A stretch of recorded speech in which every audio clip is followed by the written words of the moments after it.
Un tribunal de Bangkok a condamné mardi une importante figure du mouvement pro-démocratie à 4 ans d'emprisonnement pour lèse-majesté, en vertu d'une loi controversée que les jeunes générations appellent à réformer.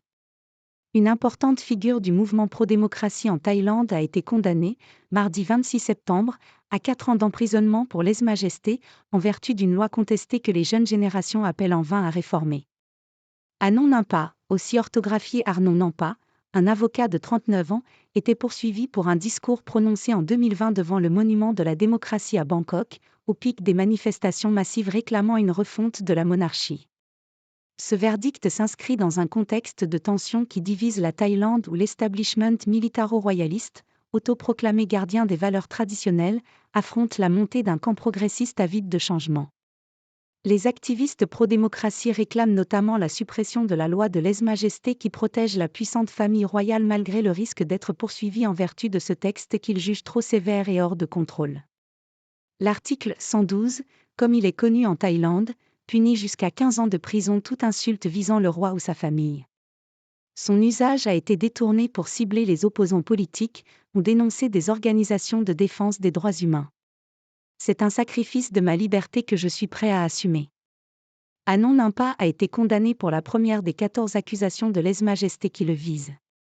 Il doit également payer une amende de 20 000 baht, 520 €, pour violation de l'état d'urgence alors en place pour lutter contre la pandémie de coronavirus. Son avocat a déclaré après le verdict qu'ils allaient probablement faire appel. C'est un sacrifice de ma liberté que je suis prêt à assumer, a expliqué le militant au moment d'arriver au tribunal, accompagné de sa partenaire et de leur enfant.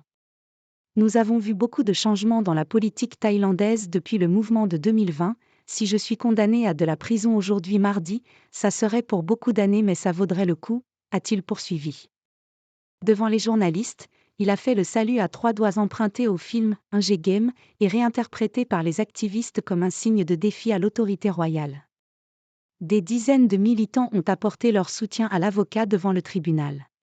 C'est une longue peine de prison pour avoir exercé ses droits, a réagi Andrea Giorgetta, de la Fédération internationale pour les droits humains, FID, organisation non gouvernementale. C'est certainement une journée sombre pour la justice, a-t-il souligné.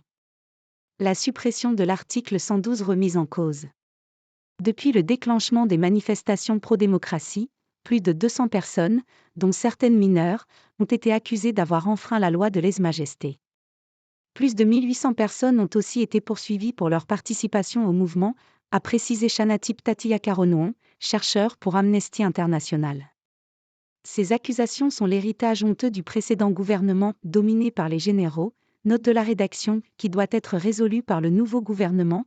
Le verdict d'aujourd'hui, le mardi, est une nouvelle preuve que l'espace pour la liberté d'expression en Thaïlande disparaît, a-t-il déclaré. Supprimer l'article 112 a été l'une des promesses phares du parti pro-démocratie Move Forward qui a remporté les élections législatives de mai dernier. Move Forward s'est également fait le porte-voix d'autres revendications des manifestations de 2020, comme l'écriture d'une nouvelle constitution et une réforme de l'armée.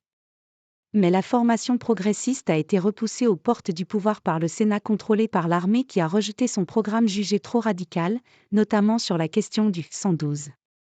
Le nouveau Premier ministre Srettha Thavisin, à la tête d'une large coalition englobant des mouvements pro-armés, a assuré avant son intronisation qu'il n'allait pas toucher à la lèse-majesté. Avec AFP.